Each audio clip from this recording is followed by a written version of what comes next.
7 people I used to see every single week are dead. Not from car accidents, not from some cancer that came out of nowhere. They died from things they did to themselves, things they refused to stop doing. And I watched it happen in slow motion from behind a cash register for 26 years.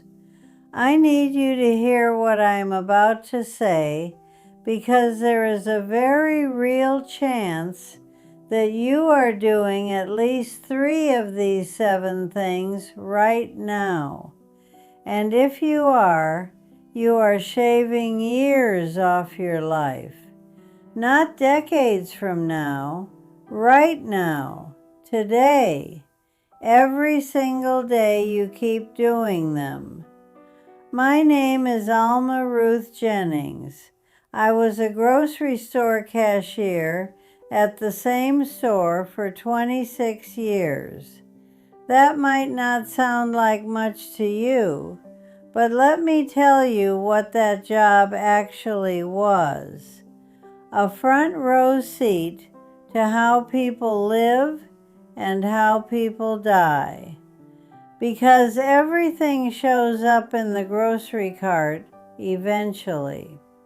The drinking shows up. The loneliness shows up. The giving up shows up. I watched people come through my line young and healthy and come through 10 years later looking like they had aged 30. And I watched some of them stop coming in altogether. Then I would hear about it at church. So-and-so passed. And I would think, I saw it coming.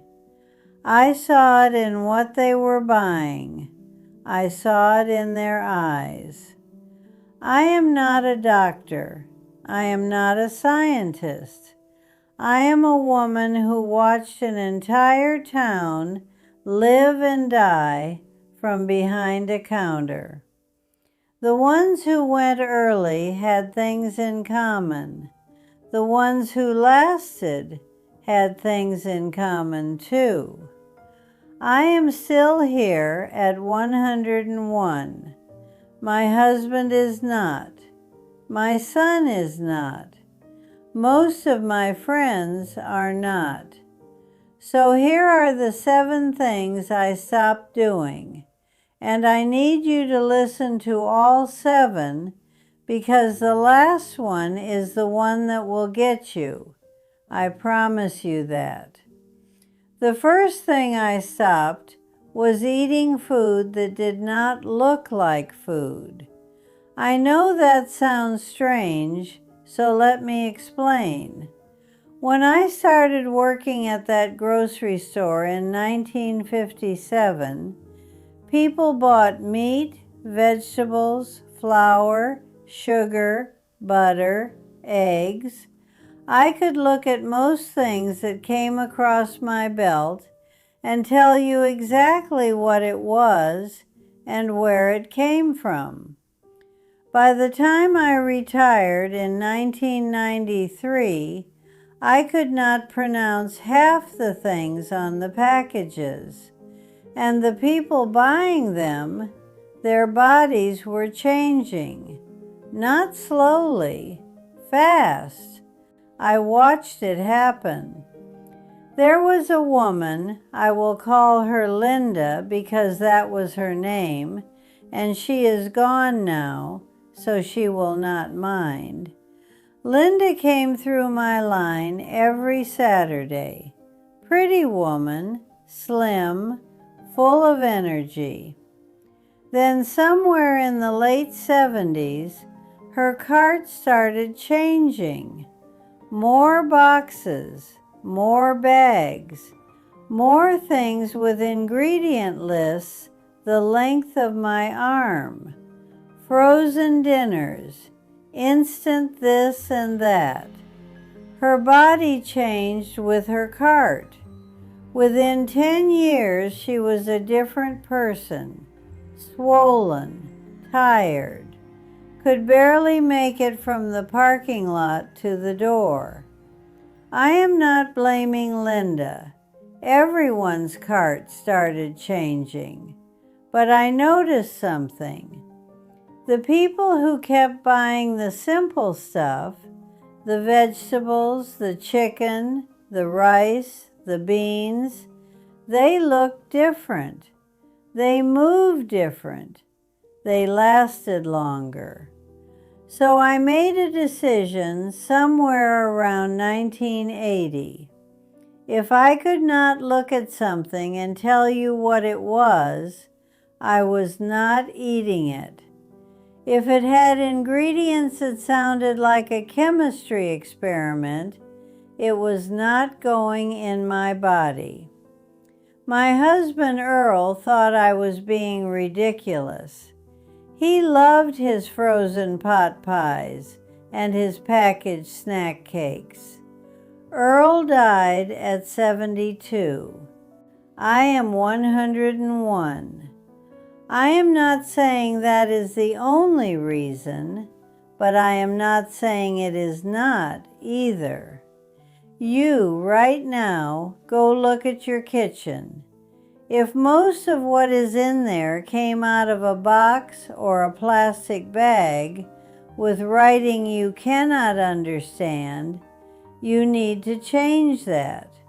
Your body is not a trash can. It is the only house you are ever going to live in.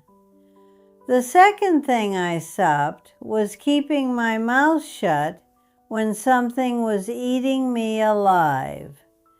For the first half of my life, I swallowed every hurt, every frustration, every word I wanted to say, but did not. That is what women did in my generation. You smiled, you nodded, you kept the peace. Your husband said something that cut you, and you swallowed it. Your boss treated you like furniture, and you swallowed it. And where do you think all of that goes? It does not disappear. It sits in your chest. It sits in your stomach. It sits in your jaw. I used to grind my teeth so bad in my sleep that I cracked 2 molars. My doctor told me it was stress. I told him I was not stressed. He looked at me like I was lying. I was. Then one day, I was maybe 55, I told Earl exactly what I thought about something he had done. I do not even remember what it was now. Something small, probably. But I said it out loud with my whole chest. And he looked at me like I had slapped him. And you know what happened after that? Nothing. The world did not end. He did not leave. He grumbled for a day, and then it was over. And I felt like I had set down a suitcase I had been carrying for 30 years. After that, I started saying things. Not mean things, not cruel things, just true things. And my body thanked me for it. The teeth grinding stopped. The stomach problems I had for years got better. The headache slowed down. If you are sitting there right now with a chest full of things you have never said, that is not strength. That is a slow poison. You do not have to be ugly about it, but you have to let it out. Your body is keeping score, even if you think you have moved on. The third thing I stopped was going to bed with a worried mind. My mother used to say, never go to bed with a troubled mind. And I thought that was just something old people said because they liked to say things that sounded wise. But she was right. For years, I would lie in bed at night, running through everything that went wrong that day, everything that might go wrong tomorrow, every bill, every problem, every argument.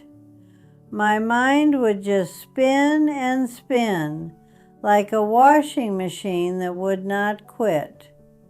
And I would wake up exhausted, not from doing anything, from thinking. Then I started doing something simple. Before I got into bed, I would sit in my kitchen for 10 minutes. Just sit, not watching anything, not reading anything, just sitting with a cup of tea and letting my mind slow down. If something was bothering me, I would say out loud, "That is tomorrow's problem." And I know that sounds silly, but something about saying it out loud made my brain believe it. I gave myself permission to stop for the day, and I started sleeping like I had not slept since I was a child. You, right now, I bet you are taking your phone to bed. I bet you are scrolling through bad news and other people's problems right before you close your eyes, and then wondering why you cannot sleep. Stop it. Your mind needs to be put to bed the same way you would put a child to bed. Gently, quietly, with peace, not with noise and worry and blue light shining in your face. The fourth thing I stopped was keeping company with people who left me feeling empty. This one took me the longest to learn because I am a friendly person. I like people. I always have. But I started noticing something around the time I turned 60. After spending time with certain people, I felt drained. Not tired from activity, drained, like somebody had reached inside me and taken something out. And after spending time with other people, I felt full, energized, happy.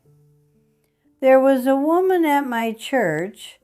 I will not say her name because she is still alive, and I am not trying to start anything at 101. But every time I spent an afternoon with her, I came home feeling worse than when I left. She complained. She gossiped. She made little comments about my house, my clothes, my cooking. Nothing obvious enough to call out directly. Just little needle pricks, one after another. And I kept seeing her because that is what you do. She was in my circle. She was in my church. Except I did. I did not make a big announcement about it. I just started being busy, started being unavailable. And within a month, I felt lighter. I had more energy. I was happier. That woman was costing me something I could not afford to lose. Look at the people around you right now. After you spend time with them, do you feel better or worse? Do you feel filled up or emptied out? That is your answer. You do not owe anyone your energy just because you have known them a long time. Time does not make a bad friendship good. It just makes it long. The fifth thing I stopped was ignoring what my body was trying to tell me. My son, my boy, his name was Michael. He started getting tired all the time in his early 50s. Not normal tired, deep tired. The kind of tired that sleep does not fix. And he kept saying he was fine, just working too hard, just needed a vacation. His wife told him to go to the doctor. I told him to go to the doctor. He did not go. He did not go for 3 years. By the time he finally went, it was type 2 diabetes, and it had already done damage. Damage to his kidneys, damage to his eyes, damage that could not be undone. He died at 58 years old, my own child. And I will carry that until the day I close my own eyes, because I wonder every single day if I should have dragged him to that appointment myself.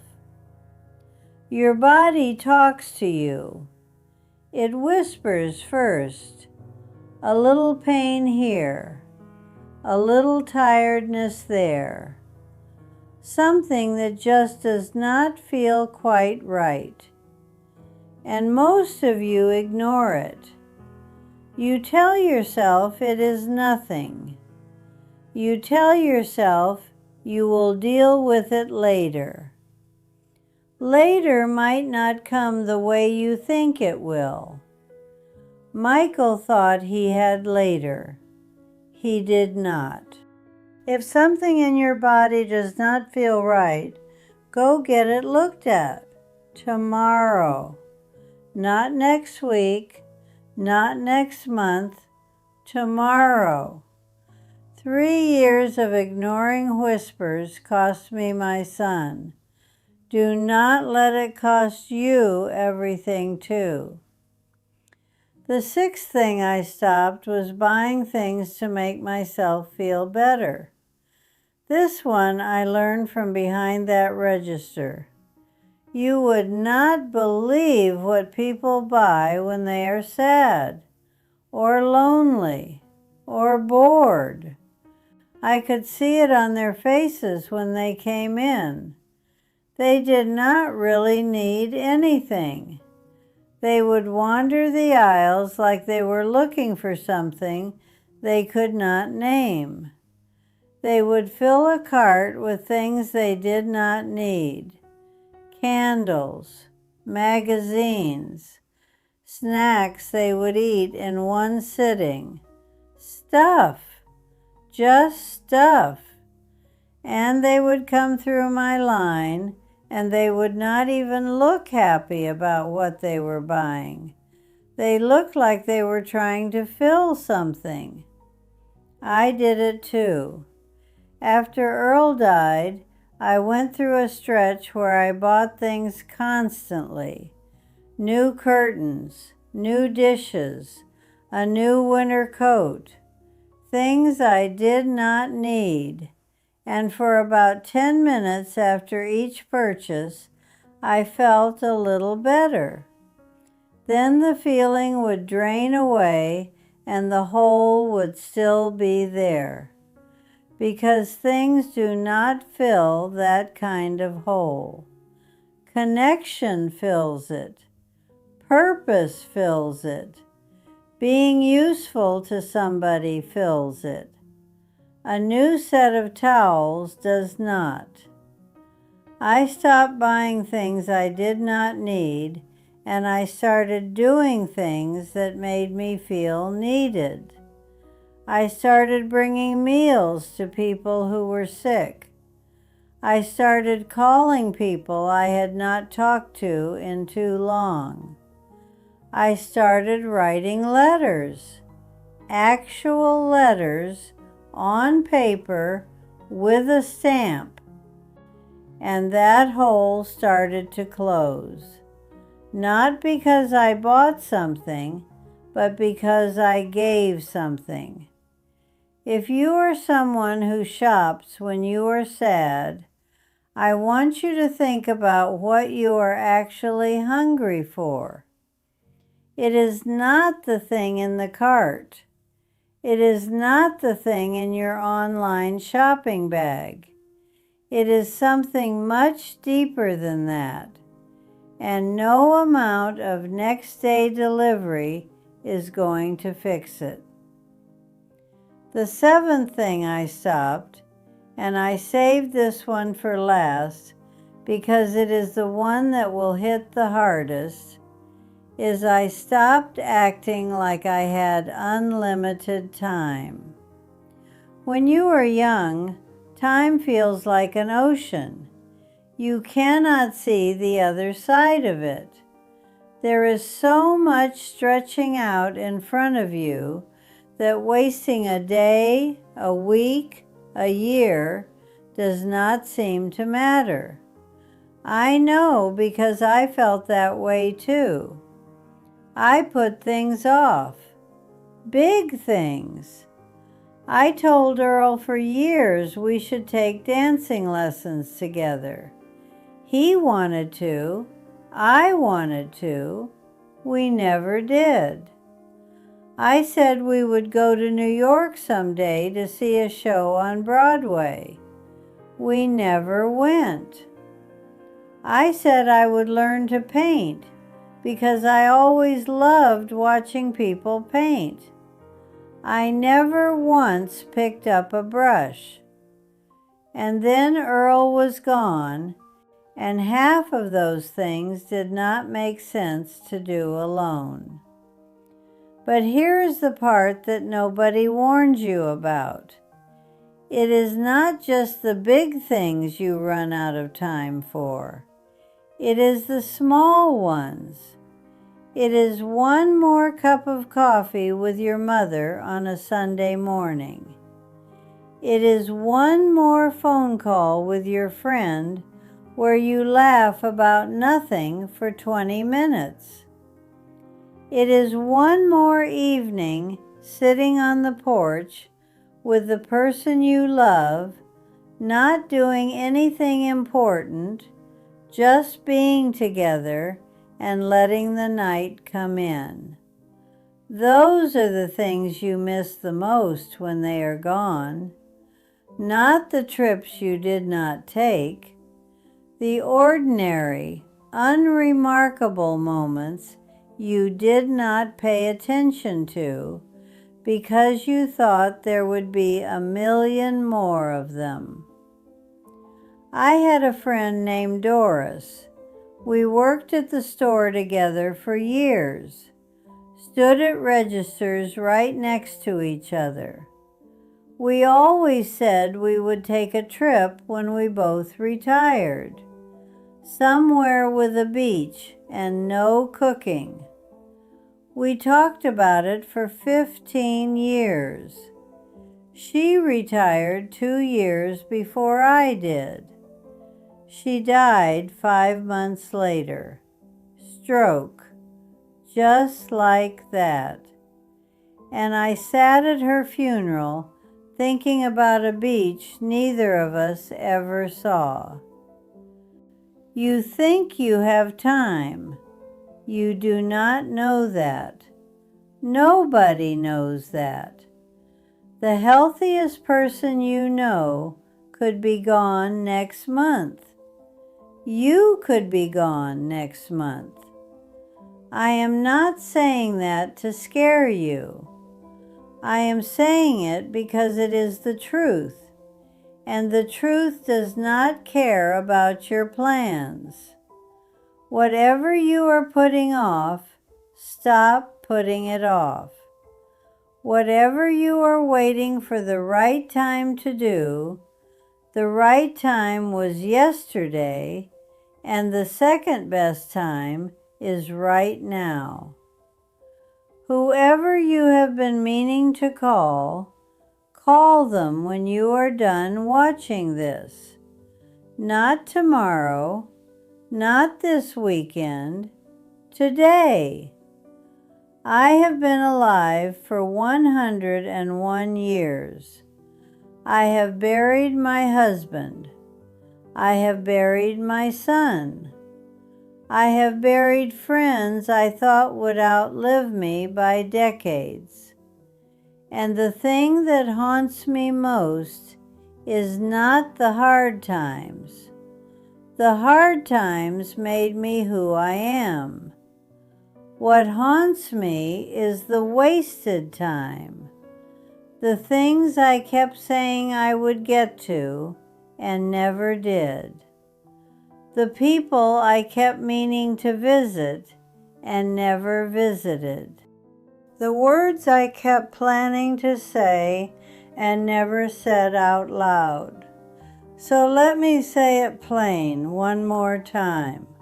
Stop eating things that are not real food. Stop swallowing the words sitting in your chest. Stop taking your worries to bed. Stop giving your time to people who drain the life out of you. Stop ignoring what your body is whispering. Stop trying to buy your way out of an empty feeling. And stop acting like tomorrow is something you are owed.